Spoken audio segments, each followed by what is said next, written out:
Roman rings ने अपने WWE career में 15 साल से ज्यादा वक्त में डजन्स ऑफ सुपरस्टार का सामना किया है, लेकिन हर अपोनेंट उनका ग्रेटेस्ट राइवल नहीं बना। कुछ राइवलरीज ने चैंपियनशिप डिसाइड की, कुछ ने रेसलमेनिया हेडलाइन किया और कुछ ने WWE की हिस्ट्री बदल दी। तो आज WWE की ऑफिशियल हिस्ट्री, मेजर मैचेस और ओवरऑल इम्पैक्ट के बेसिस पर रैंक करते हैं रोमन रिंग्स का टॉप 5 ग्रेटेस्ट राइवल। तो चलिए वीडियो शुरू करते हैं। Number 5, Kevin Owens. Roman Reigns और केविन ओवेंस की राइवलरी नवंबर 2020 में स्टार्ट हुई, जब रोमन रिंग्स यूनिवर्सल चैंपियन थे और ट्राइबल चीफ गिमिक को स्टैब्लिश कर रहे थे। WWE ने केविन ओवेंस को रोमन का पहला मेजर चैलेंजर्स में से एक बनाया। इस राइवलरी की शुरुआत स्मैकडाउन पर हुई, जब रंबल 2021 तक कंटिन्यू रही। वहां दोनों ने लास्ट मैन स्टैंडिंग मैच में कंपीट किया, जो उस इवेंट के लॉन्गेस्ट और मोस्ट टॉक अबाउट मैचेस में से एक था। रोमन रिंग्स ने इस मैच में भी अपना टाइटल सक्सेसफुली डिफेंड कर लिया। इस पीरियड के दौरान दोनों के बीच स्मैकडाउन पर भी मल्टीपल सिंगल्स मैचेस, प्रोमोज और कॉन्ट्रैक्ट साइनिंग देखने को मिले। ये राइवलरी लगभग 3 महीने तक WWE की मेन स्मैकडाउन स्टोरी लाइन में से एक रही। केविन ओवेंस रोमन रिंग्स को चैंपियनशिप के लिए डिफीट नहीं कर पाए, लेकिन जबकि केविन ओवेंस को फियरलेस चैलेंजर के रूप में पोर्ट्रे किया गया। ये राइवलरी पर्सनल हिस्ट्री या फैमिली कॉन्फ्लिक्ट पर बेस नहीं थी। इसका मेन फोकस यूनिवर्सल चैंपियनशिप और स्मैकडाउन के टॉप सुपरस्टार की पोजीशन थी। उनकी राइवलरी ने ट्राइबल चीफ एरा के अर्ली फेज को स्ट्रेंथ दिया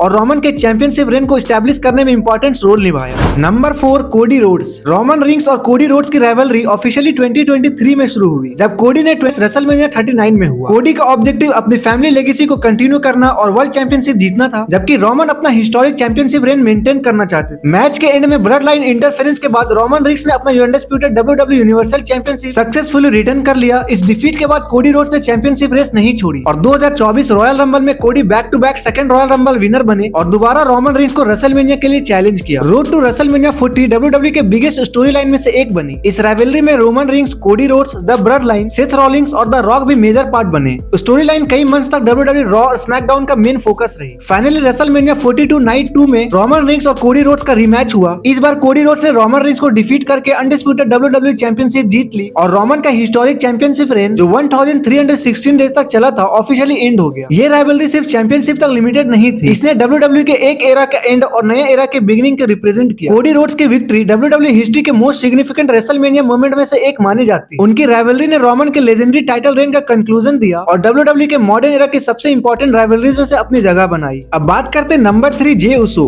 रोमन रिंग्स और जे उसो की राइवलरी 2020 में शुरू हुई, जब रोमन रिंग्स समर स्लैम 2020 के बाद WWE में रिटर्न करके यूनिवर्सल चैंपियनशिप जीत चुके थे। इस राइवलरी की खास बात ये थी कि जे उसो से उन्हें ट्राइबल चीफ के रूप में एक्नॉलेज करने की डिमांड भी की। मैच रेफरी स्टॉपेज के थ्रू एंड हुआ और रोमन चैंपियन बने रहे। राइवलरी का second chapter Hell in a Cell 2020 में देखने को मिला, जहां दोनों के बीच I quit Hell in a Cell match हुआ। इस मैच के स्पेकुलेशन के अकॉर्डिंग अगर जे हारते तो उन्हें रोमन को ट्राइबल चीफ के रूप में एक्नॉलेज करना पड़ता। रोमन ने मैच जीता और इसके बाद जे ऑफिशियली रोमन के साथ अलाइन हो गए। ये rivalry blood line story line के फाउंडेशन बनी। इसी फ्यूड के बाद जे उसो रोमन रिंग्स के पहले ऑफिशियल एली बने और धीरे धीरे ब्लड लाइन फैक्शन का फॉर्मेशन शुरू हुआ। लगभग 3 साल बाद 2023 में जे उसोस ने ब्लड लाइन से अलग होने का डिसीजन लिया और रोमन के खिलाफ दोबारा खड़ा हुए। दोनों का सिंगल मैच समर स्लैम 2023 में ट्राइबल कॉम्बैट रूल के अंडर हुआ, जहां रोमन रिंग्स ने विक्ट्री हासिल की और ट्राइबल चीफ की पोजीशन को मेंटेन रखा। रोमन और जे उसोस की राइवलरी WWE के longest running family story line में से एक मानी जाती है। इस फ्यूड ने ट्राइबल चीफ कैरेक्टर को एस्टैब्लिश किया और ब्लड लाइन स्टोरी लाइन की शुरुआत करने में सबसे इंपॉर्टेंट रोल प्ले किया।